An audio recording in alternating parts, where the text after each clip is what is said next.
better to be passionate or is it better to be fascinated? And his theory was fascination will be endlessly intriguing. Passion, you can burn out and start making really brash or irresponsible decisions. So if you're fascinated with surfing, you will maintain its balance because of the joy it brings. And been metering the resonance of the board. Like you can see how they retain a resonant frequency for longer, and you measure them years later. Welcome back, or welcome to the show. If you are new, this is an educational resource for surfers, and each episode is standalone and timeless, so please go back through the catalogue. Lots of learning to do. Big thanks to everyone who donated recently, and special thanks to those who made that a recurring donation. I'm especially keen to hear from you, the listener, some questions. What are you most frustrated with surfing at the moment? What do you want to learn about? And some guest suggestions, and especially contacts if you have any. And one of the topics that Donald and I would like to hear some feedback on, which we discuss at length in this interview, is fascination versus obsession, or fascination versus passion. So you can email me, mike@surfmastery.com, or engage on Instagram @surfmastery.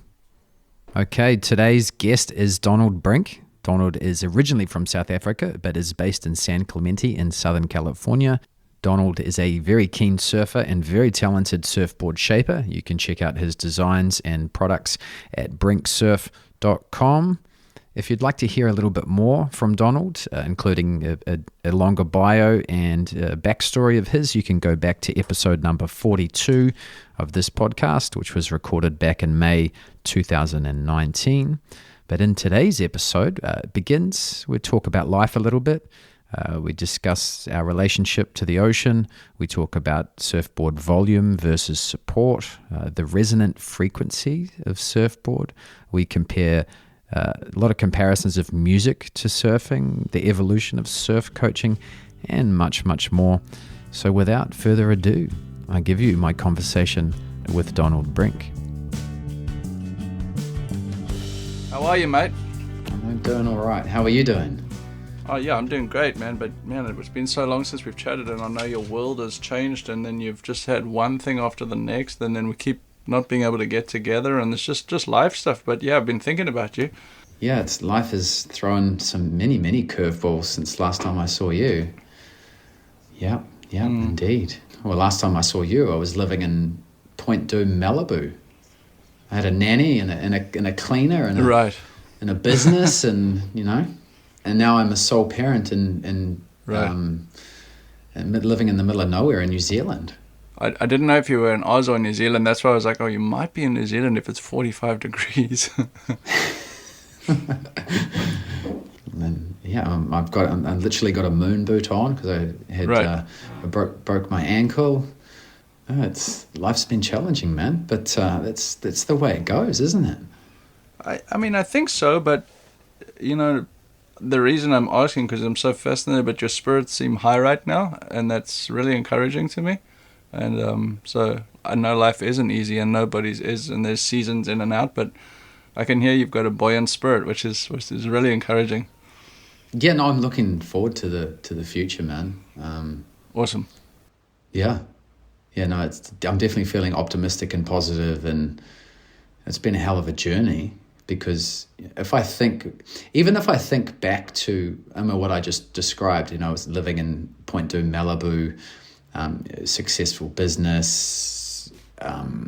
It looks nice on the surface, but I'd rather be where I am now than back there.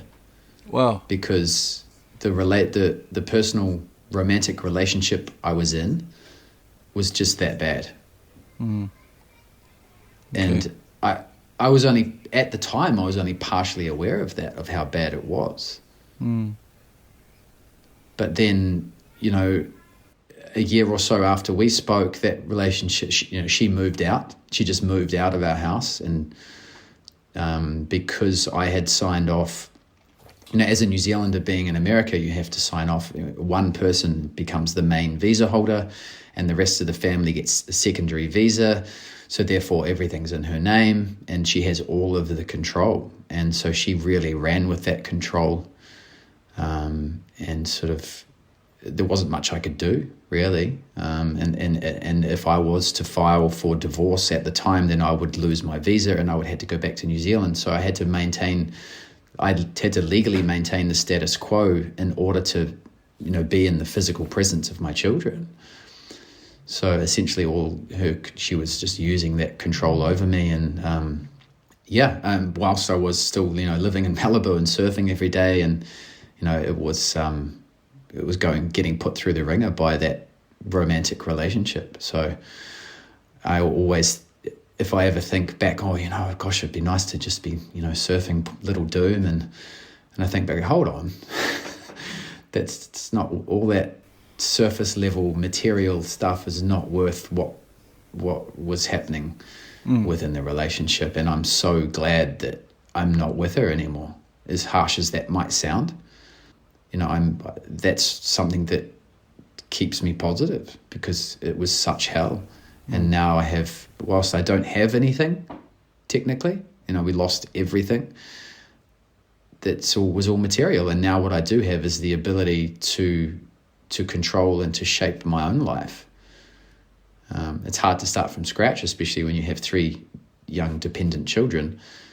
But I still feel blessed to be in this situation more so than I was in what on the surface looked like a great situation. So. Well, yeah, I mean, that really is it, It's like perception of how things either are to somebody else or how they used to be, but it's like, it comes to like maintaining peace. I think it's like when you're in a peaceful situation or a peaceful part of life, like that's more than anybody could ask for, you know what I mean? It's like disease is dis-ease. Like that's all the word means. It's like when things aren't at ease. And I always think about peace being like peace or dis-peace, which isn't a word, but it's a nice concept to unpack, and yeah, all those surfs and times don't really matter when you look at the big picture, right? Yeah, and interesting, I literally just got off another podcast interview with Holly Beck. I don't know if you're aware of her. She's a long-time ex-pro surfer, long-time surf coach who's now moving into the surfing therapy world. And we're sort of just discussing how, surfing is an art form and it's a reflection of, art reflects life, and one's relationship to the ocean is similar to one's personal relationships, etc. And it makes me realize because along that, when I last spoke to you, I think not long after I'd interviewed you, I had an interview with Scott Bass, and we were talking about the surfer's relationship to surfing. And I was going through a period in my life where I was realizing, well, hold on, do I own my surfing life, or does the craving of surfing own me? And I was starting to develop a healthier relationship with surfing and choosing when I go surf, rather than letting the weather essentially dictate my life, and gaining more of an ownership and control of my relationship with surfing and the ocean. And it's interesting to think back now, it's the same thing was happening in my personal relationships. I started to take a stand and say, no, hold on, I'm me. I'm not just your husband, and you can't just treat me like this. And then she obviously didn't like that, and she moved out. But it's similar how those two relationships, my relationship with surfing and the ocean, and my relationship with her, they both grew. And essentially, from any sort of technical perspective, I have a much more functional relationship with surfing and the ocean now. And I was trying to get out. We were in counseling and therapy as well. So I was really driving, hey, let's make this relationship functional. Like let's make it equal. And then she was diagnosed with a narcissistic personality disorder, alcohol. She had alcohol and drug addiction that she would not address. So she was unwilling to make our relationship functional. She wouldn't even do it, for the sake of the kids. And she chose to move out and dive into her addiction more. Whereas the cool thing about the ocean is the ocean doesn't necessarily do that to you. You know, if you take your eye off the ball, you can get slammed into the reef, but, you know, the ocean's just always going to do the ocean's thing. And I think if your relationship to the ocean is similar to what I described with my ex, then maybe surfing's not your thing. Yeah, I mean, you bring up a good point, because it isn't the right thing for many people, but then there's also seasons. But I think the thing that I found most accurate when I'm looking at this within my own context and within others, and just being in and around surfing and what it is, it's all the same stuff. And that's why it makes me know it's real. Like, if the wisdom in somebody's world in terms of their relationship or their surfing or their parenting or their business decisions, if something isn't, if you can't try it on for size in every one of those categories, it's probably not true, you know? Like, surely there's nuance and idiosyncrasies and detail within each of them, but there's these overarching themes and even philosophy or resonance that it's all the same stuff, it's because it's all real. And that makes me know that surfing really matters, because I see it is the same, as you said, with that relationship can mirror or be as deep or intense or ebbing and flowing. And as that, I always like to say, to cultivate that fascination with the sea, because it is a relationship, but I like to address it as a fascination rather, because it lets it be a little more open-ended and hold a little more precious, because sometimes it gets taken away from you. Look, right now you're injured, still a surfer. You might be loving it more now because you're imagining things, you've got this anticipatory stoke. So yeah, that's as far as I've gotten in my own thoughts, is like, okay, this is a fascination and I need to cultivate it, because I put value on it because I see the value it brings to me. You know, I don't have to prove that, I just feel it. So I assign value to it because to me it's real and it makes a difference. And it's the same for the boards, you know, like, the stuff matters, you know. This isn't just another noun that somebody owns or buys or uses. It's like, it connects people, not to get too deep, but it is deep because I've seen it make a change. I felt it myself, and then you see it for others, and it's like, oh, there's a mystery in it, and it's pretty cool. It's actually really cool. I love it.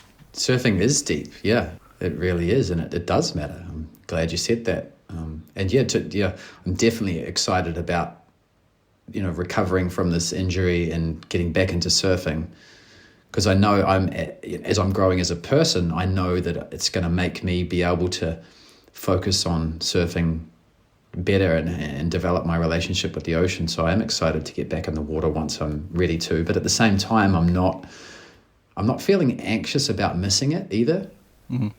Which I know in previous injuries I have been. But let me ask you, how would you describe your current relationship with surfing in the ocean? Oh, it's, I'm so blessed, because I can say right now it's been so, I've been surfing every single day now and again I'll miss a day. Today I missed, put time aside to do this, and I'm glad to. I don't think I'll get it into the water after this with family things, but I've been surfing so much. But what I did was, I really have pivoted to like real short sessions, and it's been really good for me, like really good to be working on testing boards and working on design ideas, and then also just working on my own surfing. Yeah, I would say I'm more frustrated with my surfing because I'm trying to get to not new levels, I don't like the language on that. I'm looking for more and I'm finding it. But that brings frustration too, because the more you know, the more you want to do, or the more you're trying to feel, right? But I'm surfing better than I ever have, without doubt. So it's encouraging, right?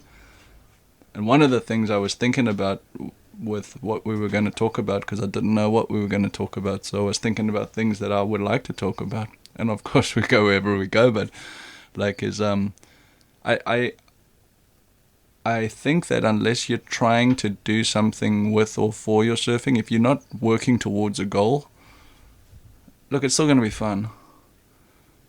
But once you do or are trying to work towards something with your surfing or within your surfing, it radically focuses things. And I'm getting so much more out of my surfing because it's not that I hadn't been intentional, it's just I'm being so hyper-focused right now. And it's like with intention comes this incredible, maybe you can just measure the gain, you know what I mean? Like, oh, well, this is coming together. It doesn't make it was easier, but you start to get this more consistent reward is the wrong word, a more consistency in your surfing, which is just more fun in a bit of a variety of conditions, variety of moods, variety of life. Like what surfing is becoming way more consistent. And I'm not necessarily surfing consistently as well as I want to, but maybe you're just understanding it at a deeper level. And yeah, I'm really cherishing that right now. And I know it won't end so long as I keep fascinated, because it's endlessly deep, which I don't need to tell you. But yeah, I'm really, gosh, I'm more stoked on surfing now than I ever have been. It's good to hear. Yeah, so I mean, surfing, you can take it. I mean, Kelly Slater can always find surfboards or types of waves to challenge him. It can always get better. It doesn't matter how good you get. That's one of the coolest things about surfing. And you're right, if you don't have a goal or a place to go, it's like that old adage. It's like if you're a fruit on a tree, you know, as soon as you're ripe, or you think you're ripe as a surfer, then you start to rot. There's nowhere else to go. So you've always got to be, you know, trying to get better in some way, I think. And that's especially true for those listening to this podcast. Not necessarily true for anyone. I think, you know, people surf for a lot of different reasons. Sometimes it's just to, you know, have a chat to the salty dog out the back, you know. But but yeah, so what are you working on in your surfing at the moment? Well, it's, yeah, I think everybody has a few things that they, let's call them the Achilles heel, you know, technically speaking, that are getting in their way of consistently doing good surfing. And this is a broad brushstroke throughout a variety of equipment and conditions, which I think is fitting then to talk about it that way. But yeah, there's always things that everyone's got different ones, but that are in your way of, you got to get rid of them, and they'll always be something you probably have to work on. You know, I think it's just a lot of natural, untrained, like basic fundamentals sometimes, or sometimes it's body language and mechanics. But yeah, for me, like there's always a few things, like getting low and staying low throughout, from the start of the turn through the finish of a turn, is always going to be something that I'll like default out of into standing tall through a turn, which I shouldn't be. And so you're constantly reminding yourself of that, and like, you know, you'd think of more common things that most people don't get right day in and day out that they just need to if they want to improve, and it's things like, you know, not having your back foot on the tail pad on a performance board, or, you know, little things like that. And so for me, it's like just brushing up on like, I'm trying to find next level in certain designs and boards, and that comes with having to know that you're doing the right thing on them. So I've been working on really small wave designs in particular, and if you don't, I'm trying to build these boards so that you can stay on rail, even though it's a tight canvas, the whole way through a turn. But because the board's got volume and support, which I think is a better word for volume, you can stand tall and wiggle around if you want to and just get real lazy. But if you're willing to sign up and say, this is a performance board and it will stay on rail and it'll do the best turn out there for sure, let alone the best turn on that wave, because it fits the wave so well. So holding yourself accountable to basically go out there, put the board on rail, stay on rail, just like good surfing should be, but reminding myself of that every time. And you can't police other people's decisions, but when you're accountable in and of your own choices of what you're doing or not doing, or what you're not going to be willing to be lazy on, in other words, just going along for the ride as opposed to like really doing proper turns, that's been something that's like, it's really good, like constantly. I'll make notes on my board, like write pencil notes, little like visual cues to like tee up these things, and basically you just keep reminding yourself of it, and it's worked really well, keeping you in the moment, and like, yeah, every day there's homework to do. So those are the things that will sort of pop up in this conversation that I'm just thinking about, you know, just recently been working on. And yeah, after 5-6 waves, you're like, okay, you do the right thing, it feels really good. What you said that support is a better word for or a better interpretation of the concept of volume in a board? I've been trying that on for size.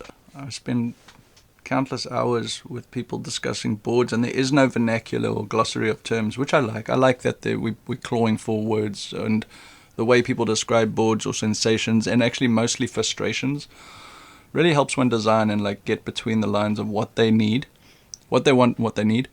And I've been using that word of support, interchange it with when somebody mentions volume. Can you switch it out for support, and does the statement hold up, or does it fall apart, or does it highlight maybe some other sensations or needs or frustrations once again?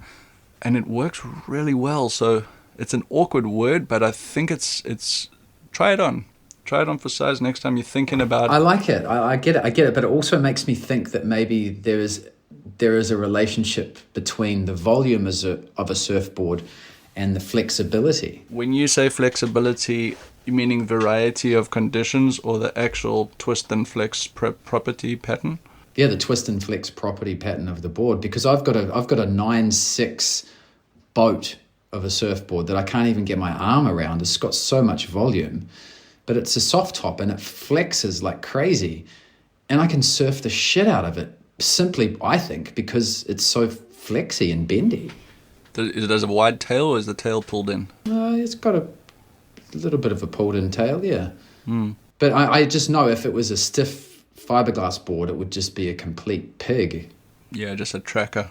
But because it bends so much, it just seems to, I don't know, mold to the curve of the wave a little bit more than a stiffer board would. So that makes me think more. I wonder if volume and flexibility have a bit of a relationship there. Like, would a stiffer board with less volume feel just as supportive as a slightly more flexible board with more volume? I mean, they definitely there's an interplay, of course, and that's why I always like to think of a cohesive collection of elements in a board, not just one thing. So isolating one property is dangerous in my world. I don't like to do that. But I know that the boards we love are ones that fit the waves and the ones that twist and flex. And they all do, but the ones that twist and flex to, let's say, a desirable degree, they're really good surfboards. And that's why those boards that we love and eventually you wear out and they stop working or they just lose their spark, like people have said for years and years, like that's the biggest frustration in my book. I'm like, what? And to me, that's like polyester has a propensity to do that. But yeah, I switched over and do 100% of my work in epoxy. Oh, really? Yeah. When I went start to finish again, which I used to do, and then for a few years I didn't, and the last bunch of years I've been start to finish again, every board. And it's, even if I'm shaping a polyester blank, which is rare nowadays, all epoxy resin, and it's hard to work with, but there's it's actually really interesting to look at the older boards that, I mean, some of them they're not old, they're only 8 or 10 years old, but how they look and feel versus how they used to look and feel. And there's an argument to be made that there is less of a deterioration over time, especially over like radical frequent use. A board you ride once a year, that's an anomaly. But yeah, you want boards to move. You can lock them up and make them too stiff. It's really easy to make stronger surfboards. It's just we won't enjoy them. So interesting. So you want something that's flexible but durable at the same time.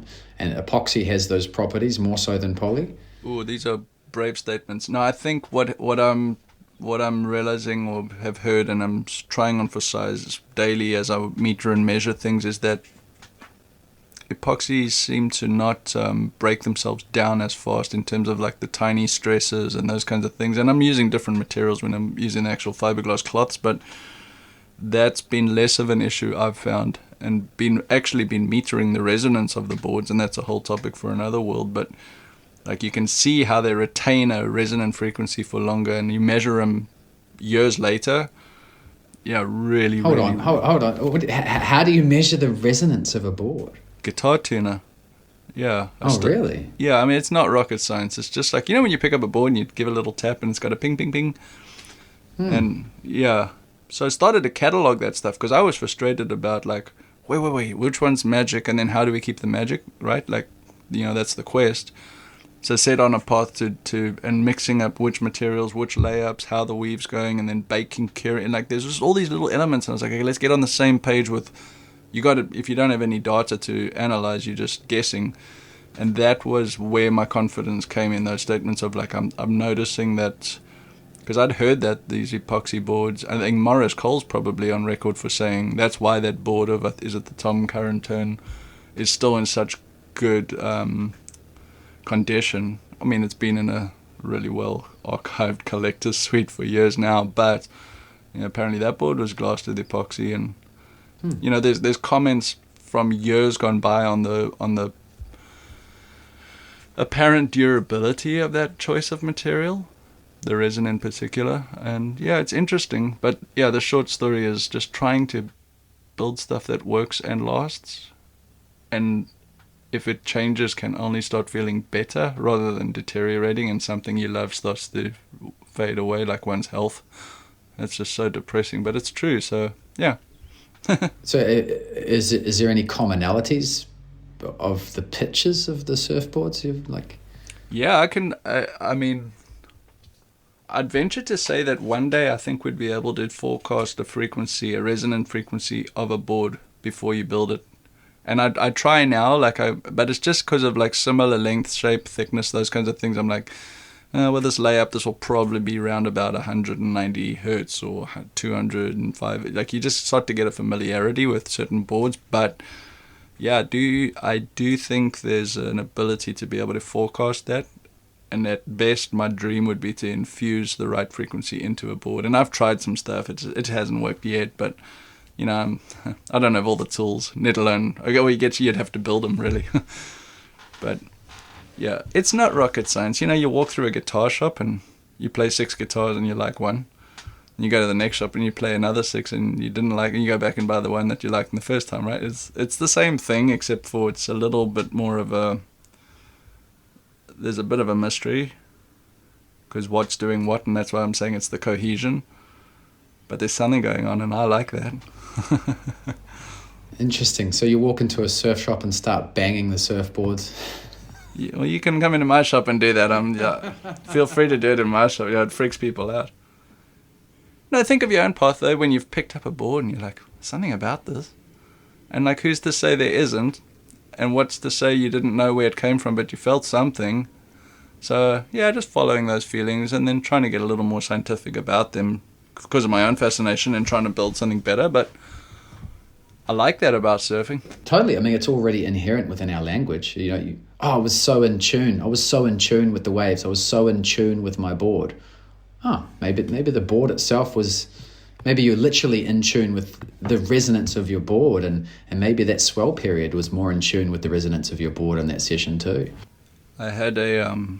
I have these conversations with people that know surfboards from time to time, and I cherish every single one of them, because you never know what you're going to learn. But like, I work alone and I'm always open and willing and trying to learn, but like, it's not like there's no really brotherhood of shapers where you're rubbing shoulders and chatting about what's next. You know what I mean? Like, it's like now and again you have conversations, but I was having this conversation with, I won't name the shaper because it'll distort the story, very high level profile guy that knows surfboards really well.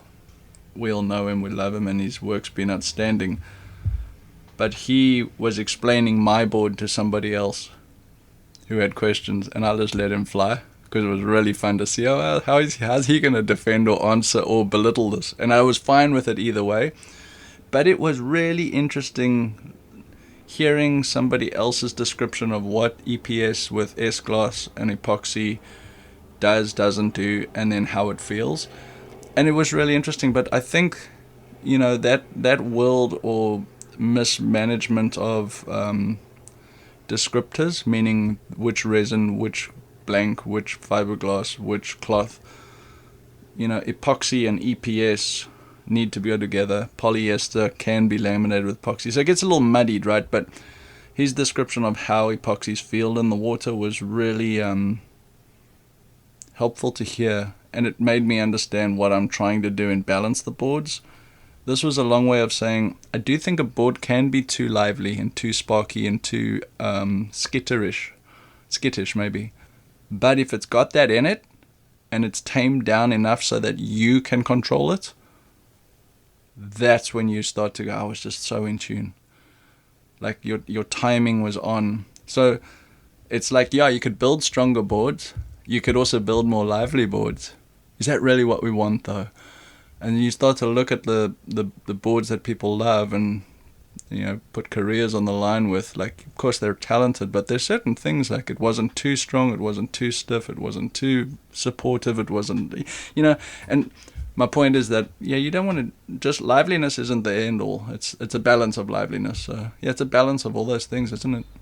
Yeah, I think it's got a lot to do also with both what we are used to in terms of what we grew up with surfing, and also what we are used to in the surfing culture itself. Because if you look at the music world, for example, when a lot of that great music was recorded in LA through 70s and 60s, 70s and 80s, it was all recorded with maple drums, Gibson Les Pauls, and Fender guitars. And we got used to the sounds of those equipment. Now you walk into any recording studio, you've got Canadian maple drum kits, you've got Gibson Les Pauls, and you've got Fender Strats. If you don't have that in your studio, they're almost like you have to, right? But now that music's becoming more modern, people are using different types of guitars and different drum sounds, and it's becoming, as music's sort of becoming more broad, we're using a lot of different recording equipment and styles now. And I think that's true with the surfing world too. Boards are being built with different equipment, and people are more accepting of these boards that feel a little bit different. And of course, they're going to look different in the way they surf because of their flex patterns and the materials that they use as well. So, music and surfing are so similar in that way. I mean, I'm besotted in those details. I actually went to audio and engineering school and worked in recording studios. That was my whole world. Took me around the world, actually brought me here. But the point you make of that's what we're used to, and that's, you can't have that sound without using those things, and now we've got new music with new sounds, is true. But let's always think about, if we're talking about surfboards and which ones are good, it comes down to feeling. Did you like the way that felt? And if you just can't wipe the smile off your face, that's all we're after. That's all we're after. Did that feel amazing? Yep. What's working about it? I don't know. I just loved it. It's a simple way of saying, you're chasing smiles. And if you listen to music that you've never heard before, and something that's really big but new, that just captivates you and resonates with you, I don't know what it is about this, but I love it. Same thing, right? That it sparks a response to that. And I love that. I don't want to sit and explain every surfboard, and it's good to try and understand them, whether you're trying to replicate it or figure out which parts are doing what, of course. But just when it comes to people and surfboards, which one do you like? Which one brings the smile? Which one makes you most happy, or lets you do what you want to do most consistently? And it actually makes it quite simple then. I think if you walked into a guitar studio to purchase a new guitar, that 1970s Gibson Les Paul might feel like the best guitar simply because the history and the tradition that came behind it. Do you know what I mean? I do. So I think that our psychology affects what we think we feel a lot. But that music that you listened to that was new, if you listened to it, you didn't watch it be played, and you like it, and then you found out it was played on something else, that didn't matter. You liked it. It's that opens up your mind. Exactly right. And that's why I keep coming back to how did it feel? Because people are trying this board's doing that and this was, I'm like, well, how did it feel? And if they can't explain that feeling, or if they were lost for words because it was so amazing, just chase that. It's actually really a safe place to which part do you love?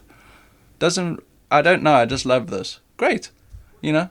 Because it opens up an honesty of just I don't know which part it is, but I like it.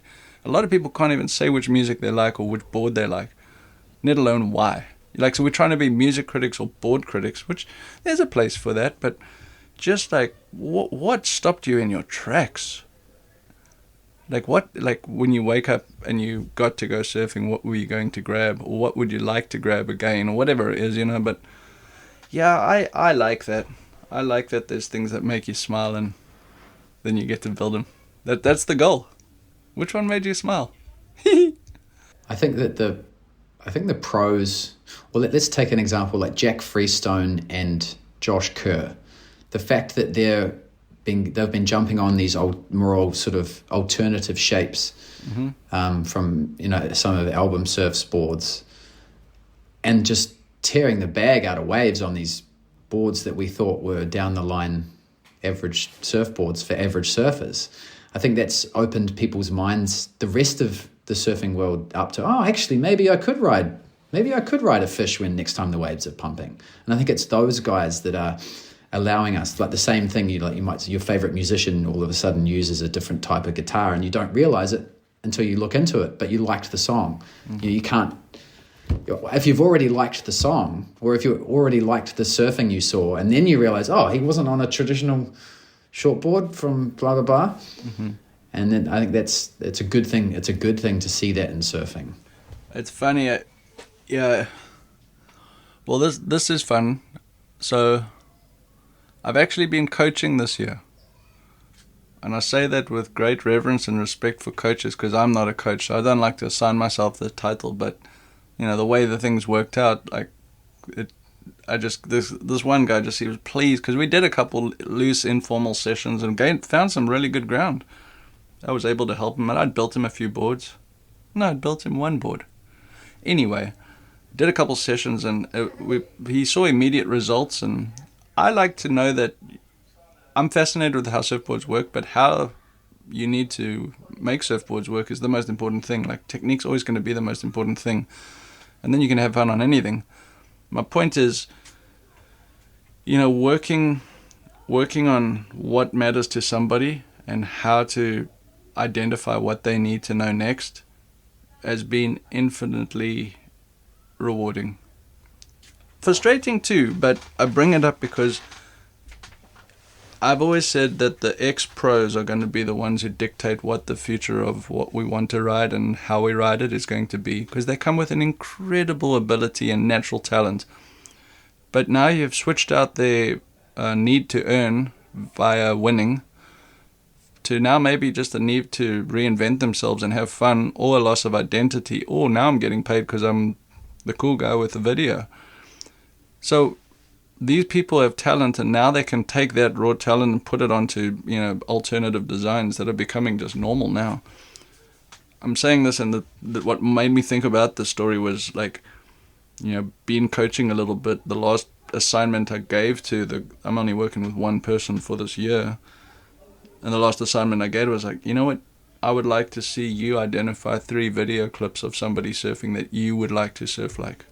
Because if you don't know what you're trying to do, if you can't be because you do that in music, I really like the way this guy plays, if we bring in the music back in, it's okay, well, if you really want to do that, you're going to have to play this guitar, and you do it like this, and you work on it, and you get it right. So we don't have a static platform, which I'm grateful for, but if you can't bring me somebody surfing that's close to something you want to do, or able to do, or able to want to do, you know what I mean, something that's attainable. And it's a beautiful thing, because it starts to make you look at somebody else surfing and be like, well, I want to do that. Or, nah, can't do, don't want, fine. Yeah. Yeah, you got to define, a lot of people want to improve their surfing, but if they don't have something to aim for. Exactly. You've really got to talk about that and think about it, and that will forever change as you progress, but you've at least got to try and think of something. Right. If you're directionless, it's worse than you're better to choose a direction that's as good as you can at the moment than choose no direction at all. Right. Which is funny though, because you'll still be having fun, and that's why it's almost disguised. But that was my point in the beginning, was what is my intention? What am I working on? What is I'm working towards something, and it's these few things, and having that intention mapped out as loose as I want to be, because I'm managing it, has really focused things out and been really rewarding. And I think it would be cute to watch video parts and see, I want to surf like this guy, but the most accurate way to do it really is I've started to notice, like, if you paddle out and you see somebody surfing in the same waves in the same lineup at that day with you, and you identify somebody doing a certain either maneuver or approach or hopefully stringing it all together, that's the best time to learn. That's the live video. Because that's where, otherwise you're watching things online and you're like, okay, well, that's nice warm water with barrels. I don't live there. So you can do it within a session too, which makes the point of needing to surf around good surfers of value. But it doesn't even have to be that specific. Like, for example, one of your goals might be, I want to catch more waves. Well, that's nice, but how many waves? You need to, like, do you want to catch 20 waves in 1 hour? Like, I think the more you can define that, like, it's such an airy, fairy goal. I want to catch more waves. Well, how many waves do you... I think the best question then, if someone says, I want to catch more waves, well, how many do you catch in a session, and how many do you want to catch? And that just starts to point them in the right direction. They're far more likely to catch more waves if they have a specific goal. I want to catch 20 waves in half an hour. Right. Well, the only reason they would think that they'd want to catch more waves is they see somebody else catching, because they're out there and they're like, well, I can't catch these waves, and they start getting frustrated. If no one's catching waves, you don't get frustrated. If one guy's catching way more waves than somebody else, that's going like, wait, well, what's going on here? So it's like, there's your case study. But yeah, just having okay, what am I working on, you know? I'm fascinated by small waves.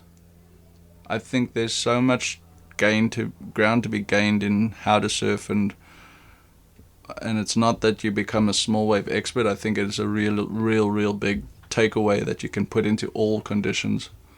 The reason I bring it up is because it's like, there's always work to be done. You don't have to wait for good waves to be training or working on your surfing.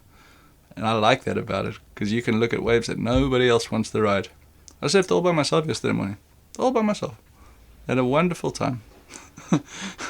Different focus, you know. No, that was one of the biggest perspective changes in my surfing that made the most difference was this is back in 2016 when I interviewed Tom Carroll, and he said, because I went surfing with him, and there were these little knee-high waves that I couldn't even catch them. I just couldn't catch them. And Tom Carroll comes out and starts doing roundhouse cutbacks on these waves that I couldn't catch, and I just was like, how? Yeah. And then he's like, well, you got to look for the details. Yep. Yeah. Oh, the details. Yeah, he's on record saying that to surf the big waves, you got to ride the little waves because the details are then strewn together. Yeah, I mean, I love that, and yeah, so exactly. Inspirational. Yeah. Yeah. You said previously before that you had thought about some things we might talk about. Is there something that came to mind? Well, yeah, I so respect surf coaches, and that's why I was reluctant to even get into that world without formal training or I don't know. I'd use another word. I just don't know another one to use. So yeah, I've been working with people trying to help them surf better. But it's helped me understand surfing, and that's the goal, is to really understand how boards work and how to make them work. And more than anything, what happens is there's an overlap between surfers, like how surfers think, you know, because it's humans, you know. That's why it's aiming for smiles, you know what I mean? Like, working with surfers is a joy, and I knew that conversation would have, we could talk for years on that. But yeah, I think learning how to actually surf properly is the most important thing in this landscape right now. And it it can come across sort of kooky almost, but it's so important. And if you really realize that there's only a few things you need to work on at any given time, and you'll probably be working on them for the rest of your life, and break it down like that, surfing becomes, you could take the reins back in within your own camp and be like, okay, I got to work on this. And that really guides one to know which kinds of boards you should be trying to ride or not trying to ride, and which kinds of conditions you should be gravitating towards, and why it probably isn't necessary to be doing all these elaborative, extravagant trips, you know. There's a certain stigma attached to the term surf coach or surf coaching, right? Isn't there? And I think it's similar, in a similar way, the term therapy. Do you know what I mean? Like having a surf coach is almost like having a therapist. It's like, you know, you don't want to admit it. You feel, sometimes you might feel a little bit ashamed going, but it's all, I think it's only because of the history of the stigma behind it. Because if you, for example, if we were to reframe what a therapist is, rather than go to therapy, you'd be more likely to go to a psychology class to learn about human behavior. And you combine that with a little bit of self-awareness, and that's all therapy is. You know, who am I? What do I want? And what is a functional relationship? And how do I manage myself and others? You know, and deal with others' human behavior. That's exactly what the surf coaching is. Like that. Who am I? What do I want? How do I relate with others? And what is it that I want out of this relationship? That's exactly what your surfing is. You know. So yeah. Sorry to cut you off. That was hilarious. I was like, you could have interchanged. And that's what we said when we started. Yeah. I love it. Yes, and I think sometimes people come into surfing for the therapeutic nature of surfing as well. And that's good. Like, everyone's got their own path, and they'll very quickly realize that, wow, this thing's powerful if I want to really get deep in it. And it's like anything. The deeper you go, the more you start to see. It's like, but let's go take depth out and just go back to fascination. Why do some people start surfing and go away and thought that was cute and try something else, and other people can't let it go and it changes their life? Well, they were more fascinated. So that's, once again, like, which parts of surfing are you fascinated about? And if you've seen a part that brings balance or leverage and helps in the rest of your life, because it's all working together, you'll never let it go, or you'll hold on to it really preciously and with great care, because of what it's bringing. Because life's hard, you know, and there's a time when that relationship with what surfing is and what it brings it's radical. And I see that because I see it when I work on boards for people, when you have these long conversations. I really treasure them, you know, long conversations. And it's, I mean, I don't even have to make it up. Like, just 3 or 4 boards ago, it was somebody recovering from cancer and, you know, new lease on life and back healthy, and always surfed and had to stop and coming back to surfing. And it's like every day was a gift, you know, just a new perspective. And it was such a joy because that was, they knew how precious every day was now, just because one forgets until you're up against the fence, you know. So yeah, I just think that surf coaching, or how to surf, is so important if you're really going to take this thing serious. If you're really fascinated about this, and it's gosh, it's wonderful. I wish I just had more time to ride more boards. I've been riding so many different boards, and I just don't have enough time. But it's not because I don't have any time to do it. I've been doing it and I love it and I wanted to keep doing it, but it takes it out of just being in the Donald Brink show too. And I think it's so, I've been loving doing that, you know. Oh, what's somebody else doing? What's somebody else? How does this feel? And spending time with people, it's so fun, you know. Yeah. I like that term, fascination. That's a great way to put it, because I think often we become obsessed. Now, if you're not a competitive professional surfer, I don't think obsession's if you are a competitive professional surfer, I think obsession is the right word. But if it's not your career, then I think fascination is a much better word, and it encompasses your relationship with surfing. So that came from, I learned that from a real wise mentor, and it came out of a discussion on business principle.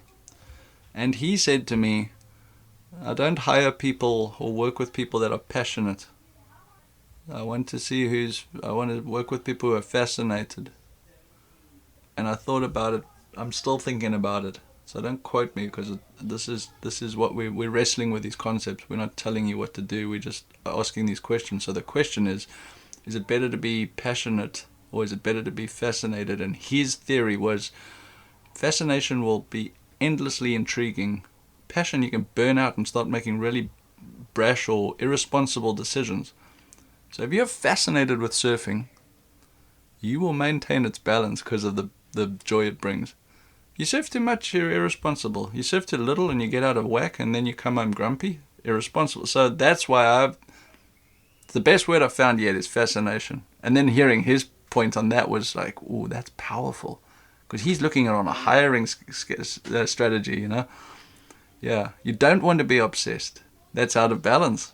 Totally, yeah. Yeah. It's a great analogy. It would be the same too, like if you met a desirable romantic partner. If you're obsessed, it's probably not going to go well. They're probably not going to like it. Yeah. Yeah, it's cute. It's cute at first glance. Yeah, if you're respectfully fascinated, that's such a better way to... It's a powerful word because it is a powerful word. There's so much to it. I would like to revisit this in months and see if this holds up, because I have been wrestling with this for so long. And the words matter, because look at this. We're wrestling with them, but I think... Okay, expanded on this conversation. Which boards are you fascinated with? Which surfer are you fascinated with? Oh, how do you want to surf? And like you sort of reverse engineer it through a fascination. Like, yeah, that guy's ripping. I don't want to do his. Well, I can't. Okay, which, you know what I mean? It guides you really well, but I'd love to, yeah, well, let the listeners, man, everyone run their own experiment and then go and sit with your friend and hash it out. But I think this concept of being fascinated, and like I say, if it's not true in one discipline and doesn't hold up through all the others, then it's probably not true, like that's just age-old sound advice. But, watching my kids grow up and you don't ever want to like micromanage them in what they're going to be. You just want to see what are they into, and you morally guide them, of course, but you really just want them to find their little groove, and it'll be with what they're fascinated by, and then you put a little feel in there, and whew, unreal. Yeah, no, I like that. It's a great word. Pretty good. This is the best I've got yet, but it's helpful. Yeah, no, I used to be obsessed with surfing, and I realized that it gave surfing too much power over me. Mm-hmm. It's out of balance. And I developed a better relationship with surfing, and now I am still incredibly fascinated with it. Yeah. But I get to be fascinated with surfing when I want to be fascinated with it, and in my own terms. Well, you're cultivating. Oh, I love it. Yeah, so that was something that I was excited to unpack with you, just because it's not what to do, it's how to think about things, and nothing's changed except the way you're looking at it, and that could bring such incredible depth to anybody, because they're sitting where they're sitting with whatever they're going through, and they can maybe take that, and it's been helpful for me. And then it's like I said, and then working with somebody on what's the next for their surfing, and going through that sort of coaching situation. And I've been working with a few young shapers too, and like not working on boards, but just being there to have the conversation, like, all right, like, what are you working on? And looking at rails and rocker, and it's fun. You learn, and you don't learn necessarily about what they are working on. It's just the way they see things, the way you see things, the way they respond, the way you respond at best rather than react. It's just pretty fun. All within the surfing world. I love it. It's and I like that too. You could be fascinated with a type of surfboard too, and that could guide your surfing as well. Fascination, great word. Yeah. Something I've never really had an obsession with, but I've always been fascinated with and by, is music. I was never that obsessed with it, but I've always been fascinated with it, and I've learned a lot about surfing through my journey of learning the guitar and just being fascinated with different musicians and styles of music and different instruments too, and realizing being fascinated by the drums has helped me to be a better guitarist and things like that. And I really like the music world because fascination is almost more acceptable than obsession in the music world too. And I think there's a lot to learn about surfing from the music world, especially in terms of like different genres. Whereas if we think of the WSL and that performance surfer being pop music, which is essentially targeted towards the masses and is as popular as it can be, but some people don't like pop music. Some people like slow jams or jazz or house music, and that's, I think, surfing and I think you don't have to be a really good pop musician to be a really good jazz musician. Whereas, someone like Devin Howard, he's really good at jazz. Do you know what I mean? But he's not going to go out and get barreled on a 511. I dare say he probably could. Well, he probably could, yeah. And same with great musicians. Right. Well, people that play jazz can. Their skills are transferable, but Exactly. there's no embarrassment or there's no stigma of, like, they have to play pop music. Right. And if they want to make money out of it, it's different. But if they're just doing it as a pastime, so I think there's a lot to learn from music in the surfing world. You have a music background. How do you feel about that line of thinking? Yeah, that's a whole can of worms. I'll tell a story. I was sitting recording a session in Cape Town, South Africa. Huge jazz scene there, incredible musicians, just incredible. And we were doing this session, and they brought session guys in to play on this record. Gavin Marshall was playing drums, Buddy Wells was on the saxophone. Two of Cape Town's best. I mean, like, you're kind of awestruck just seeing them, let alone engineering a session, and they're the nicest people you've ever met too. Like, no vibes. But I was sitting there, and it was it was like I had a producer's role on this record, just the way it was, and you're sitting there together making musical decisions as you tracking things, and I'll never forget, it came to a point and we stopped the track, and Buddy Wells looked into the recording booth. I'm sitting there. He looks over at Gavin, and I can't remember exactly what the detail was, but should we go to the C-7th after the bridge or not? And it was something that I could hear a difference, but I was part of a decision that I was like, I don't understand music like these people.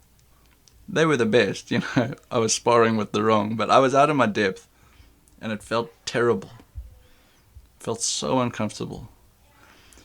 But the reason I felt so uncomfortable, because I'd work at the studio till 3 o'clock, and then at 3:30, I'd go and sit and watch Dave Van Ginkel's Shape, because I'd earned a space to watch him, and that's how I was learning. So I'm sitting in this musical decision, and the next stop is shaping tools.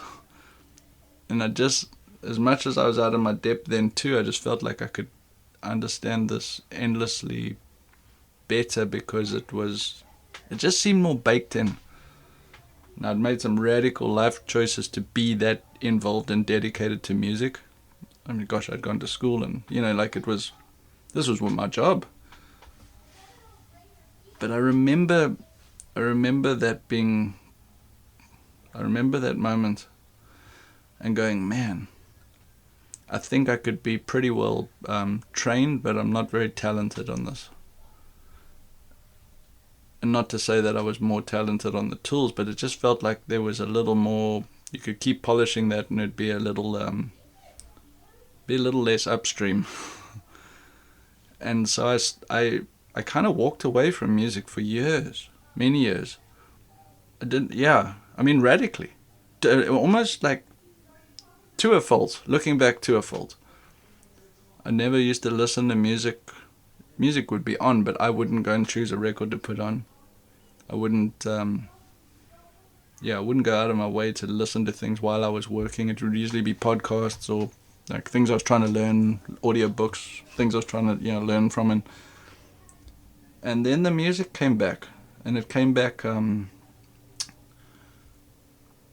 slowly, just through picked up a guitar again, started dabbling, and that was really, really fun to bring the guitar back, because it's so portable and it's easy, and then I grew up playing guitar, so that was fun.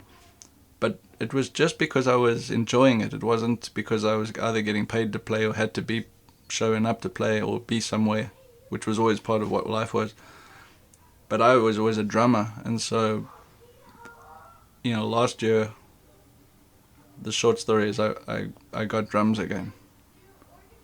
And now they're part of my everyday life. They're in the way. They're in my shaping board. They're physically in the way. But I feel meanness that it brings, to be weak in the English language, but that I feel meanness when I just have headphones on and listening to something play and just tap along for a few bars and get back to work is it's invaluable. And so my relationship with music, I didn't manage well, but there needed to be that sort of cold start for me. But looking back, it was too radical. I lost many years of both just being in love with music. I didn't have to be so radical, but I wanted to be so focused, because you want to give something everything you got, and one day look back and go like, man, I didn't kind of phone it in. I gave it everything I got, and not that I've arrived or anything. I just bringing that balance back. So that's my story about music, and I'm endlessly fascinated by it. And actually every single board, when somebody orders a board, they recommend an album, and it guides us through the project.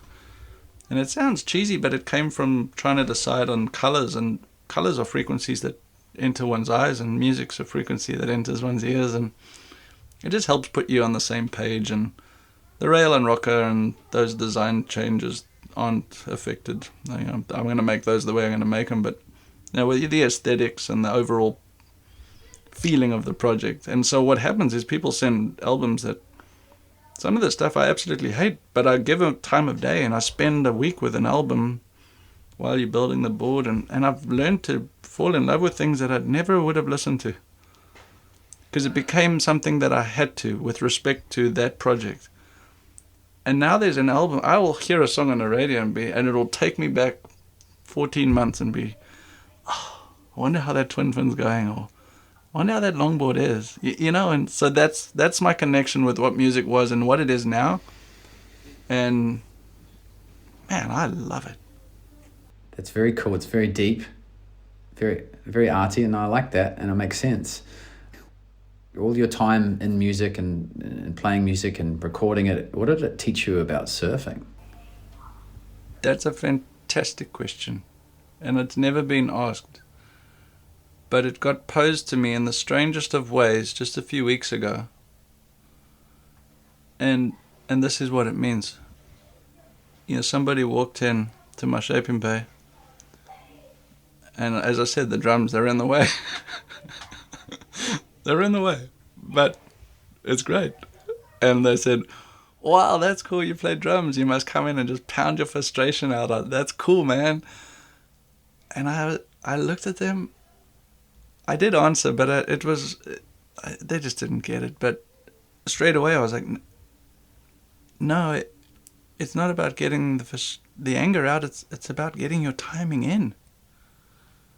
Because I feel that. This wasn't a rehearsed response. It was like, no, this isn't about banging out the jitters. This is about getting in tune, getting in the groove. And coming up on last Christmas, my wife's uncle, very talented keys player, and he's just retired, and so he's putting the bands together. So our old Uncle Jim, he's jamming, and so anyway, short story is we were going to play Christmas carols at the family dinner, but they're full jazz cats. So he was like, hey, you should play with us. So yeah, we had sax, keys, guitar. I was on drums, and but all Christmas carols are real swinging. So like if you don't grow up playing swinging jazz, it's kind of you got to be on it, So I was swinging my head off, like coming into December, they're just every day just swinging and listening to jazz and trying to keep up. And my point is that getting your timing in is exactly what you need to do when you surf. And sometimes I'll go out there and you're like, when you're out of rhythm and you're like, this just not connecting today. If you're in a heat and that happens, it's like, well, the clock's running down. How quickly can you reconnect and then win or make it through, whatever it is? But if you're just in a surf that day, do you walk away going, oh, I was out of rhythm today? Always the challenge to how do I reset? How do I recenter, get your timing back in? For me, is how it feels. It's the same. It's like when you're just not grooving and then it clicks. There seems to be an overlap there, Mike. And to me, it's timing. Totally. I mean, that's one thing that no matter what style of music we're talking about, right? No matter the tempo, the style, or who's playing, if the group or the musician's not in time and in rhythm with the music, it's just not going to work. It's not music. It's almost not music. It's a noise. Yeah. You could take the same noise and shift it an eighth of a beat, and boom, now it's music. Yeah. I think that's what Tom Carroll was doing on those little waves. He saw the timing from one little pocket to the next, and there's a silver thread that connects them all. And if you can identify it and you are able to do it, if your knees and back bend in that way, it's quite amazing. Because you know when you surprise yourself in a session, you're like, whoa, I pulled that off or something. Like, it shows that you can do it. It's just being able to do it on a consistent basis. And I think that's the biggest thing in the surfing is, or in anyone's work or path, is a consistency, so that you're able to actually mess with the ingredients and dance with them. But yeah, that the concept of timing is endlessly fascinating, because you can feel it, and then you get to enjoy it and then mess with it, you know. Interesting. Yeah, and for a musician, it's not unusual. In fact, I would argue it's necessary that as a guitarist, you practice your scales, learn a bit of theory. As a drummer, do some work with the metronome, practice a few rudiments. Yeah. In order to play music. Right. There's practice and then there's music. And your practice informs and helps you be more musical and get in the zone with the group as well. And that brings it back to to me, that's why you should have a surf coach. I agree. And I think the reality is you don't need a surf coach if you were that able to be in tune with intention. In other words, if you could be like self-study and I think this is what I need to work on, and go out there and be accountable to yourself to do it. But most people, you know, that's asking a lot. So to have somebody to hold your hand and say, I see where you're at. Look at the video. This is what you need to work on. I mean, to do that weekly, if you really want to be a student, you'll have incredible gains. But even if you just have a few sessions and know that for the next 10 years, I need to be paying attention to that, like that Achilles heel concept, that is hugely, hugely beneficial. And I don't understand why friends that surf together aren't able to do that for each other more frequently. Does that make sense? Like, when last did you hear two surf friends being like, hey man, like you're really not doing what you said you should be learning, or you really need to learn this, and then watch each other? And like, when last did you hear somebody in the water ask somebody else how to do something? Yeah, that doesn't happen often. And to bring it back to music, if you're jamming with 4 other people and someone's out, the whole band stops and they look, let's start that again, bro, you're just a little bit out of time. And it's perfectly acceptable to do that as well, you know? Yeah. Oh, okay, let's start that again, I'll count us in, and then, okay, now we're grooving. It's acceptable in the music world. It's not so acceptable in the surfing world yet. But it's because you don't surf together. Surfing's not a selfish, but it's a true. solo activity. So that's why you have to be intentional in and of itself to do that homework. You know those people that go to surf coaching and they never listen? It's a waste of time. See, it's like, okay, if you're not going to put on your big boy shoes and actually do what we're talking about, like, this is science. Got to get low and stay low. But you're right, you don't need a surf coach. Like, it's like for example, I've sort of I took a long break off the guitar actually, and I've rediscovered it recently. And I've been fascinated with a character called Rick Beato. I don't know if you've heard of him before. He's used to be a music producer in Atlanta and is now just making a bunch of YouTube videos. Now, his music theory knowledge is incredible. He's an incredible guitarist. He knows music theory inside and out, all the scales, all the modes, blah, blah, blah. And he just gives this information away for free through YouTube videos. Now, I have zero background in music theory. I kind of understand the circle of fifths. That's about it. Mm-hmm. I watch some of his videos, and most of the time I have no idea what he's talking about. But I'm fascinated by watching them, and I've become such a better guitarist. It's quite interesting. It rubs off. It rubs off. it rubs off. So I think that, yeah, if you're not in a position where you want to or you can get a surf coach, just watch surfing. Watch the educational videos that a bunch of these surf coaches have put online. Even if you don't fully get what they're saying, just be fascinated, be entertained, be visually stimulated, and just know that probably more of it is going to sink in than you realize. I think the whole industry is kind of looking around to be like, okay, who's going to run point guard on being this, like, technique's the most important thing. And I personally feel like some of those articles Stab's been writing lately has been incredibly well done and I think well received. But they're basically breaking down into surf. I think last week's one was reading the rim, and just the concept was like, when you paddle out, like, just pay attention to what's going on around you. Saying that in an artful, tactful manner it needs to be said, but if you're wanting to learn, hearing that and doing it, it's going to be incredibly helpful. And yeah, it's fascinating.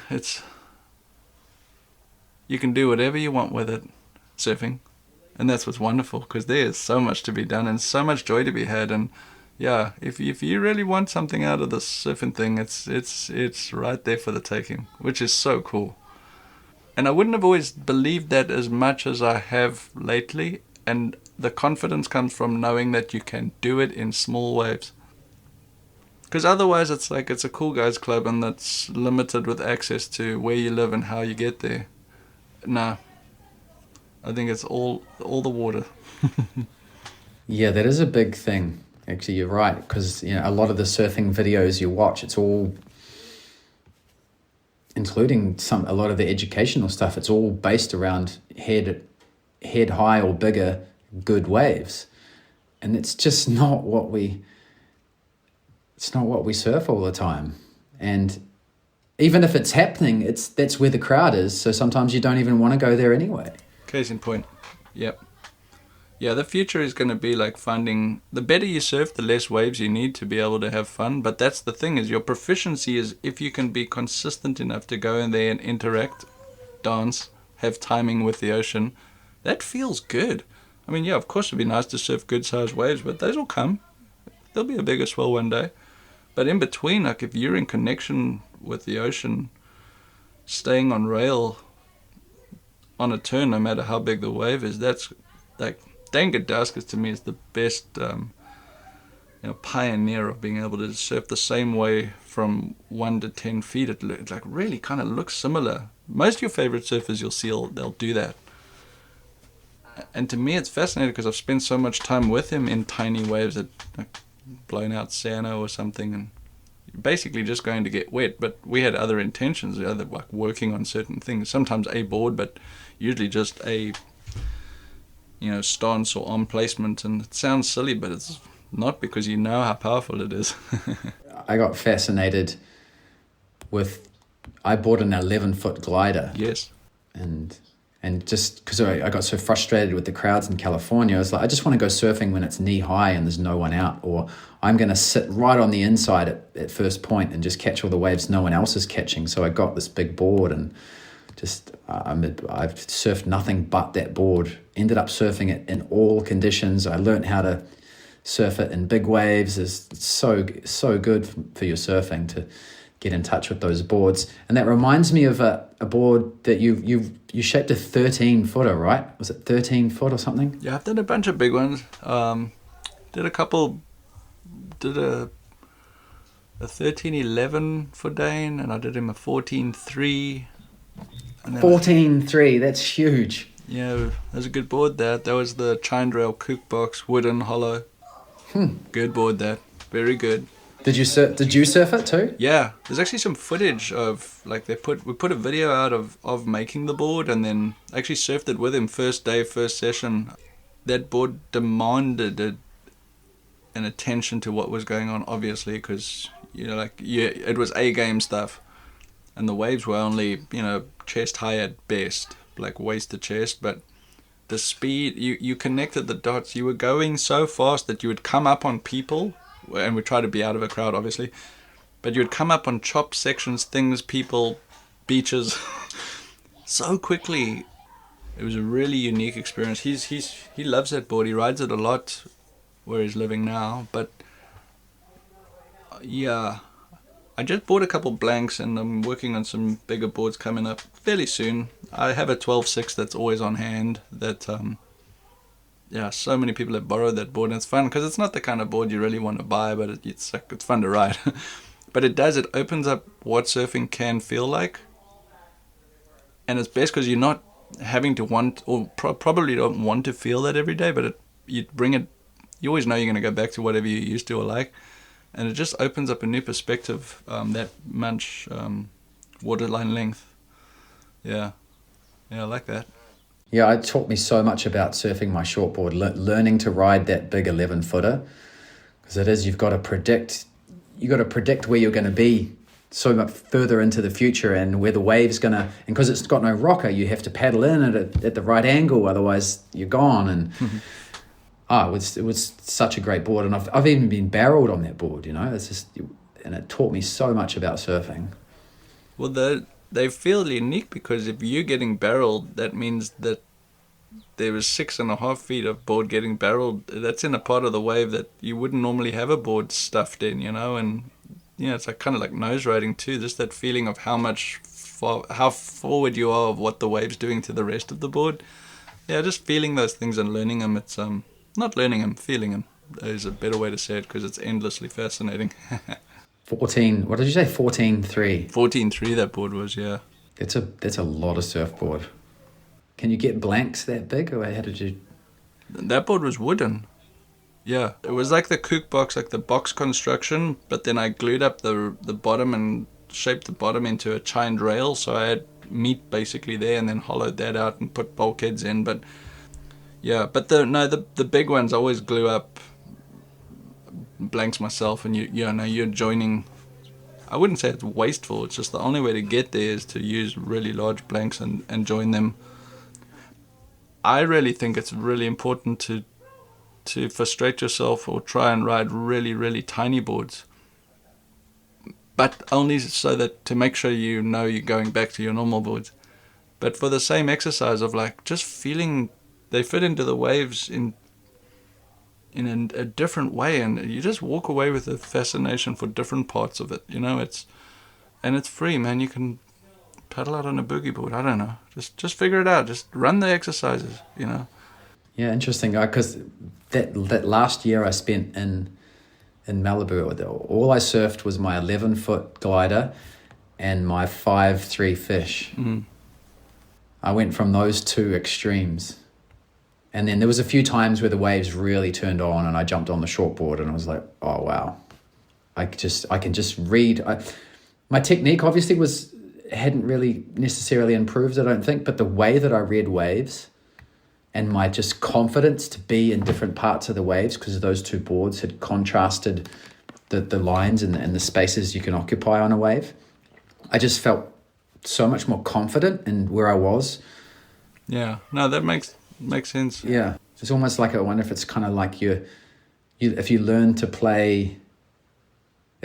get a really nice sound out of some old shitty oversized drums and maybe some really small terrible drum kits, and then when you jump on a beautiful drum kit, you've just got more control and more scope for different sounds on that beautiful kit because you've been messing around on other instruments. Maybe it could be a music analogy. Well, when I got back on the drums, I was like, man, I had to, because we had the Christmas thing coming up and we got to play. I was like, Uncle Jim was like, well, you ready? So I scrambled. I got to buy a drum kit, and yeah, just neighbor was selling something. Bought a crappy kit. It was terrible. It's like, oh well, it'd been so many years. I think it had been, if it wasn't 13, it was 17 years that I hadn't sat behind a drum kit. So I'm talking about like sticker shock. You just like, whoa, just felt so familiar but not, But my point is kind of grooving out in that kit. And then what was funny is actually my neighbor down at my shop 2 doors down, he's actually a really good drummer. He's like full session guy. He's incredible. But he walked past my door and he heard me playing on the janky kit, and the next 2 days later he rocked up and he's like, "Yeah, I heard you playing that kit. No, take it back. He recorded a video standing outside my door of me playing, and he texted to me, and so in other words, now you know I heard you playing. And then 2 days later, he showed up and he's like, "Hey, I'm selling one of my kits. I'll sell you this kit." I was like, because he was like, "Oh, this guy, like, he's actually into it." You know what I mean? But then sitting behind like a nicer quality set of drums, it was like, yeah, you have so much control because it's like it's sounding like something that can be finessed, I guess. Yeah, it was fun. Yeah. Also, I wonder if like learning to swing a beat, when you go back to playing a straight beat, you have a better sense of timing overall, because you've spent some time with jazz and you've learned to manipulate and go back and forth on the beat. Then you come back, I'm going to play some straight rock, and now I'm in control. I can be slightly behind the beat and sound more groovy or whatever. Yeah, you can really mess with it. For me, it was like a discipline of, okay, I haven't played for so long, so what you want to do is try and start the right way. In other words, playing traditional grip. But the trick with drums is good drummers are able to play really softly. It's like, why is that guy so loud? He sucks. But, like there were little tricks that I just kept messing with stuff till it started to feel better. But I was playing traditional grip and as softly as I could. And because I was coming back to it fresh, I was like, that was the discipline. Every day, all day, like that wasn't getting lazy, right? And those habits were very helpful because I had this kind of reset. And in that particular situation, it was sitting up way higher than I'd ever used to sit. Hike the chair all the way up, and it just that body language let you be sort of light over the pans, over the pots and pans, and blah blah blah. And then I spoke to a drummer friend, incredible drummer, and I said to him, I was like, "Man, this is what I've been finding." He's like, no, that's a real thing. I was like, "Really?" And he told me about, if you go look at all the old jazz drummers from back in the day, I forget what he said they were sitting on, but there were these tall cone-shaped, and now people are screaming at this mic right now, just going like, I can't remember what it, but they were basically really high. They weren't chairs, they were like stools or something. They weren't bar stools, but there was something that they were all famous for sitting on, and it was put them up real high, and that made all the difference that you could have this control. It worked for me, but that was like kind of a cool, like, it does feel different. Felt good. Yeah, the finesse is the key. 'Cause even when you play the drum kit as quiet as you can, it's still really loud. Yeah, it's a loud instrument. Like an acoustic drum kit is a loud instrument. There's no way around it. If you're using wooden sticks, it's obnoxious. I know. Yeah, that's why it's at the shop. It's not obnoxious, but it can be. You're right. Yeah, that's why it's at the shop. Yeah. I wanted to ask you about something. What do you think of this concept? You hear it often, is like most people ride boards that are too small for them, right? And we've talked about the help of riding something extreme like the 11-footers and the little fishies and stuff. But like, I've really watched how people start their surfing, and it's all on the soft top stuff, and it's like 8-foot thick, bulky rails, a lot of volume, all those things. But what would you say from your experience watching people learn to surf? I see their value in having somebody be on a very supportive, see how I switched the word there, big shortboard. And the reason I say that is because I don't think that the mid-length is something that you graduate from wavestorm to mid-length if you're trying to do performance surfing, or if somebody's battling on a quote-unquote sexy shortboard. What's your comment on putting them, say, onto a 6'7", bulky, basically like a 230-pound gosh performance shortboard? Where's your feedback on that? Because those boards don't look sexy, but man, I've been making some hideous looking bulky boards, but they're narrow and chipped out in the right places, and I'm finding that, like, man, more people should be riding this. But they look terrible, but they feel great. But they can get in the way so long as you're not trying to do the right thing on them and like frustrate yourself and then go back to your, chipped out daily. But What's your thought on that? I've been waiting to ask. For the absolute beginner, you mean? No, people that they're graduating now, you know. I agree. I think the ideal progress, I think, learn to catch the white water on a 9-foot soft top. Then as soon as you can catch 1 or 2 green waves on that soft top, go down to an 8 or a 9-foot hard board. As soon as you can learn to catch green waves on that 8 or 9-foot hard board, then just come down and just start working your way down. And I think if you arrive at an oversized performance shortboard, that's great for that, you know, advanced beginner or that early intermediate. I think that's the right board to be on. And I've been watching some of those. So there's an Instagram account. What's it called? Pulse Surf, I think, where it's got a lot of footage of the older pros when they're on those big long. I love the way they surf them. Just the longer boards, just the more drawn out turns, and like even good surfers on those boards, I kind of miss that almost. So I think, yes, it's a good surfboard for people to be on, is the oversized shortboard for sure. There's a guy in Oxnard, I think, up there somewhere, who specializes in Proctor. You heard the shape of Proctor? Yeah, Proctor, yeah. I know he makes a lot of those, the oversized shortboards. Yeah, it's the reason I think about it so deeply is because it's like, you know, trends come and go, and that's great, and it's beautiful that we've got such a variety of surfcraft to choose from and enjoy. But you don't want to make something that is never going to be able to be surfed. And sometimes you look at a design that's popular out and you're just like, how is anyone ever supposed to actually unlock this board with good technique? Let alone with poor technique. You know, like, is this promoting good surfing? Very, very adamant that we need to be designing boards that... I'm not saying everything should be difficult to ride. I'm saying with appropriate technique, it should come alive radically. Because it's... like, once again, I can make it stronger. I can make it last longer. I see what you're saying. So you're coming at the perspective of, yeah. I agree with that, as long as that's the person's goal. I think that should be every manufacturer's goal. Like, this will work, but these are the rules. Not to be a police about it, but like sometimes you see a design and you're like, as I'm asking you with your coach hat, like surely you look at that and you're like, I see what they're not doing, but I don't think you could do anything to make that board stay on rail through whatever. Yeah. Do you see the rub there? Right, yeah. And it's funny because it's like, well, yeah, of course you're going to catch more waves and you're going to have more fun, but it's not actually fun. It's false. There's a diminishing return. Yeah, the worst thing is when you see someone on a board like that, yet they have the goal of surfing on rail and they refuse to change boards. It's just like, I just can't help you. You can't be my client. That's what you have to do. Not listening. Can't help. Yeah. Yep.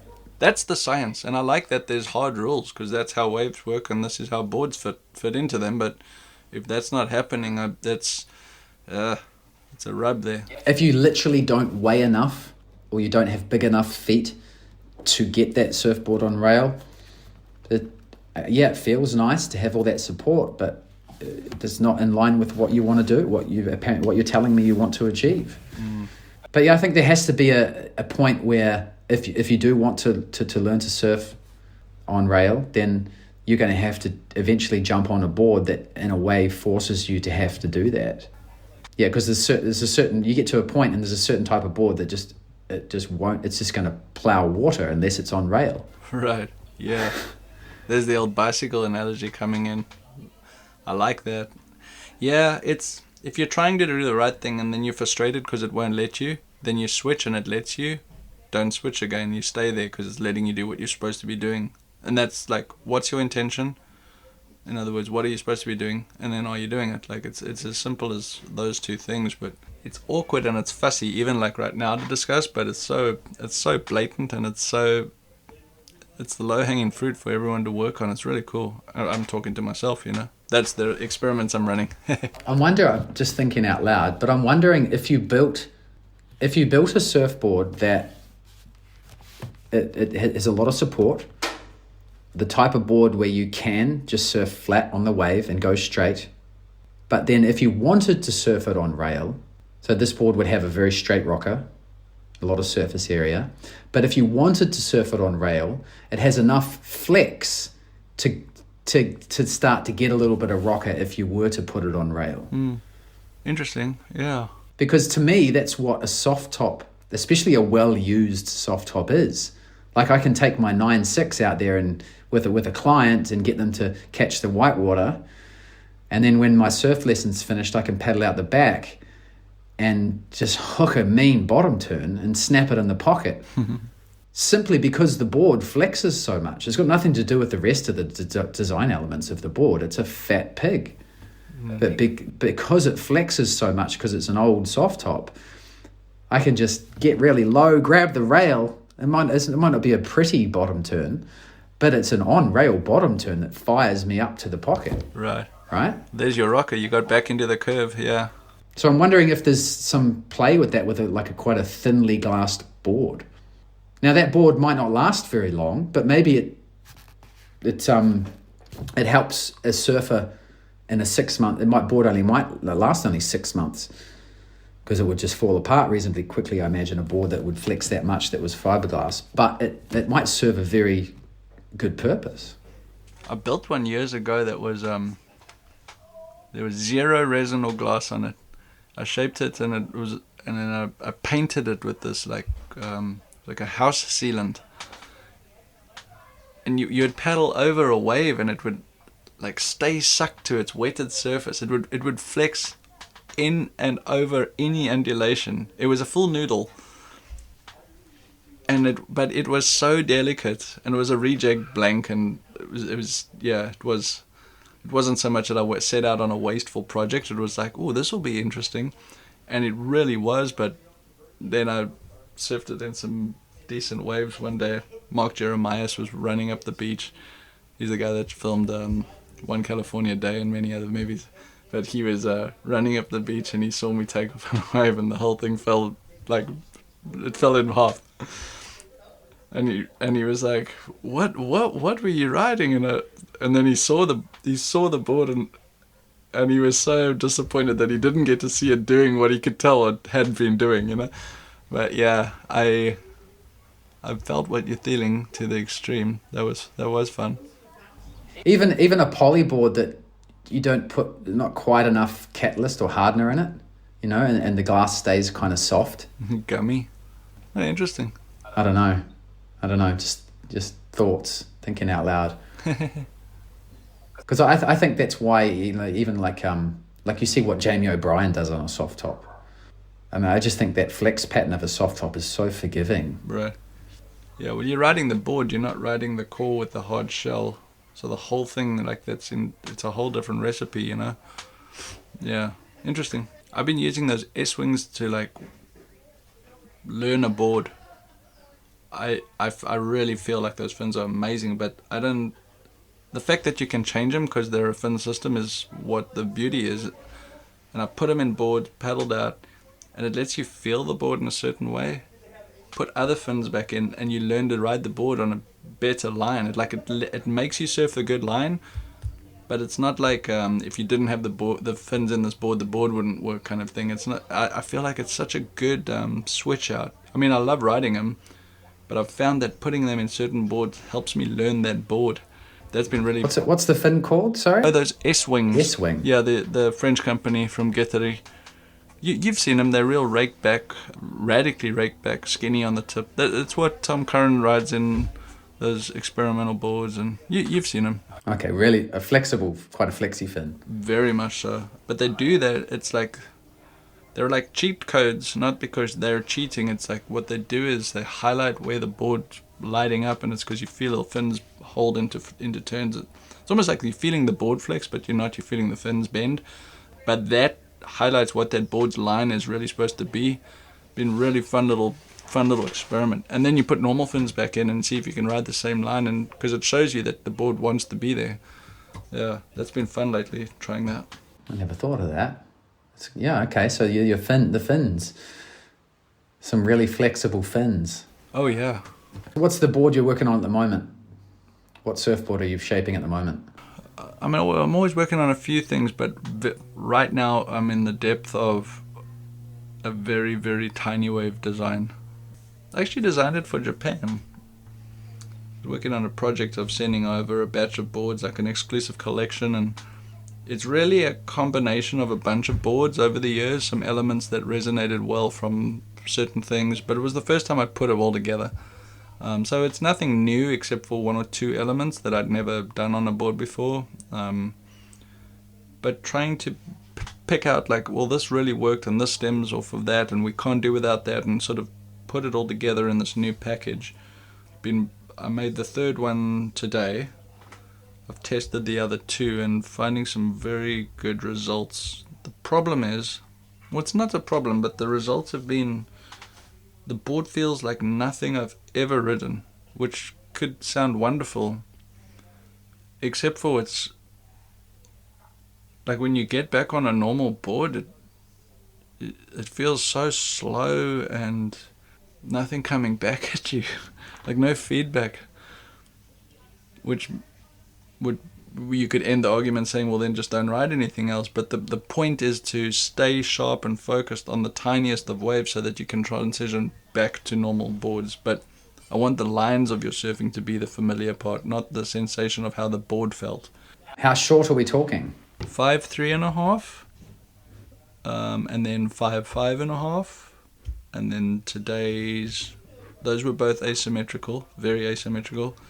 And then today, I don't want to build it symmetrically because I think I'm going to lose some gains, but I had to do it to see what it looks like, which sounds silly because I could have just drawn it, but I work in full scale and it was important. I was like, no, let's look at this in full scale. Heaven forbid they ask for symmetrical versions, but it might, and then I can say yes or no. But I think this is what it should look like if we did. So yeah, the little one is really good, but it's so wide and it's getting so much lift is what you need in these tiny waves. But as soon as it gets past waist high, it's uncontrollable. You're along for the ride, unless you stitch it together perfectly, and then it's like the craziest memory and you're going so fast. So maybe it's just about spending more time on it. The best part about it is that, like, you really have to have your back foot back. It's got these crazy fins in it, and it makes you stand in the right place and draw the right line. So those boxes, I'm pretty confident. I put a couple other people on it, and it looks silly. I'm not fooling. It looks, from what it looks like. But then also, okay, well, this is what we're trying to do. We're trying to ride these little waves. And then watching a few people just have a go and, wow, kind of turning heads like, wow, that worked very well. So following the smiles. Yeah. So I'm working on that. I'm really happy with the one so far. The reality is I'm probably going to be chipping away at this for years and just keep trying to make it better, try to make it better. It's hard though, because it's glassed in fins. You can imagine a keel fin with the big cutout in the middle, and the fins go from an 80-20 leading edge into a reverse. It's almost like a quad in a keel. So you're breaking water in between them, and it's getting this little real estate that gets minimized to the top. So you can come up and drift the fins through the top turn because you're going through the break of the area, and then jam them back. And not to say I want to be just drifting fins instead of staying on rail, but you can push the board sideways and then push back down and make a section that there wasn't placed to do a turn, and then hike out all the way and do a long figure eight roundhouse and bounce off the foamy. So yeah, I think it's just about controlling and matching where the board's got power and how much feedback's coming back at you. And it's exciting because I can dumb it down really easily. Dumbing it down meaning putting less feedback coming back at one to make it less of a wild horse. The goal is to see, I'd like it to perform as well as we can in these tiny waves, and if I can get it up to about a shoulder high so that it's got a bigger medium. Because if it's only for, knee-high waves, that's too nuanced. I want it to be a little broader. I surfed one at Lowers this weekend. Had a good session. 3 like really good proper waves, and the board felt really good. So it was nice. It felt very different out there compared to the other waves, but that wave's such a nice canvas. So that was a treat. Yeah. Cool. Sounds exciting and innovative. It's Yeah, to see the result. It's fun because there's like just certain things that you can't do without, and then certain things are like, well, we've learned this before. You can't do that. Not that you can't do it. It's just like, no, okay. Are you willing to like? Basically, are you willing to be precious with some ideas, but then edit them too? You're like, nope, can't have that. It's not going to work. We know. But what if we did it like this? Nope, not going to work. So you kind of you got to hold yourself honest to the decisions within the design. And yeah, so far it's good. It's too wild and too wide and out of control, but we're balancing it. So yeah, I'm stoked. Well, just before we wrap up, tell us your website. Yeah, the website, actually about to be redoing that. Been working on that, so that'll look new soon. Everything's too complicated. This is too much stuff, and that's what it needed to be for the longest of time. But brinksurf.com, BRINKSURF, that's where you go. And yeah, I think it's I've taken a break from podcasting lately. Not that I haven't been recording, but been working on putting series together so that they can drop in little collections. So I've actually been recording a bunch, just haven't been putting things out, been working on boards. I take breaks from putting things out just because I'm busy working on them, and sometimes it's nice just to be making stuff and not showing or sharing it. And that's what we've been doing that, so it's good. Cool. Well, I'll put links to that in the show notes. And last question for you is, open-ended question is, where do you see the future of surfing? Oh, I love this question. I was going to answer it in just a succinct bite, but that wouldn't fit the format here. I think surfing goes through trends. There's things that are hip and cool and things that work, and then they sort of lose fashion. But like I said earlier, like is this good for surfing? Like these kind of weird designs sometimes can steer us in the wrong direction. I really feel like the future of surfing is in kind of going back to the 90s with like chipped out, longer railed, skinny boards, but they got to be really narrow with tons of rocker. And I know they're hard to surf, but man, there's some beautiful surfing to be done. And the reason I say it is because it's cyclical, so it's going to come back, but they complement the sensations that we've gotten used to, and we have them. So why not have that option too? And I feel like more people should be riding a longer rail. And by longer rail, I don't mean a mid-length. I think that kind of can get in the way of good technique. Yeah, it lets you catch a wave. But so I think surfing's going to go down that route. And it's like, those boards are pretty good because they can, if you learn how to ride them well, because they're narrow, they're two-brode really good, and they can act as a step up. And it's hard because everyone likes flat, wide, fast boards, but like if you're generating your board speed off of rail through rocker, then you can curve the hell out of them, and then still ride memorable waves. So it's a bold statement because, oh yeah, these boards are harder to ride, you should buy these. But I think it's going to happen. Stoked. Yeah. I've got a Channel Islands Proton 6.3, which essentially is 90s shape, right? Like it's shaped as a step up, but it is my favorite shortboard. Only works in good waves. Well, at least for me, I can't get it to go in bad waves. Well, it's funny you say that, and I called you out on it only because Tanner was like, he wasn't bored with his surfing, but he went through. I was with him in Portugal, and then he came back. But basically, he ordered some Protons, and it made him surf differently, which was at the time like really good. And he was ripping in all kinds of waves. And then I think he took those with him back and like finished the Haleiwa Triple Crown and all that on those. But he had already been on them. It wasn't like, oh, I'm going to. And I would let him rather answer and tell that. But I think they frustrate you. I don't think they can't not work. That's bad English, but Like, is that a board that can fit in? It's like, remember your story about being on that bunny chow and it was the only board you had, and eventually you're like, you know what? And you figured it out because it was workable. In fact, it was very good. It wasn't easy, but it produced like lasting and real smiles. Touche. Touche. Yeah. Okay, well, Donald, brinksurf.com. Links in the show notes. Thank you so much for your time, man. Really appreciate it. Yeah, it was good to catch up. It's such a joy to see your buoyant spirit, and yeah, hope to connect someday. It's New Zealand's on the list, so I'll stay connected for sure. I'll be back in California for sure. All right, well, we'll see you then, and we'll chat again sometime.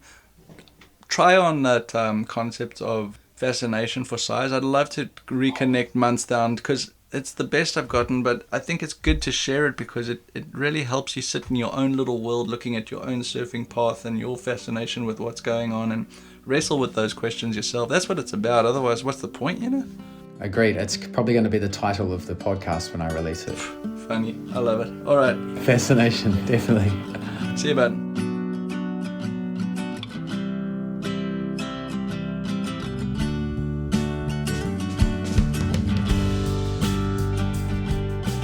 Thank you so much for listening. Please share this episode with a friend who you know will enjoy it and give us some feedback. Let us know what you thought at surfmastery.com on Instagram or mike@surfmastery.com. You can check out more from Donald at brinksurf.com, and Donald has his own podcast called Swell With My Soul also. The next episode will be with Sean Thompson, so be sure to subscribe and stay tuned.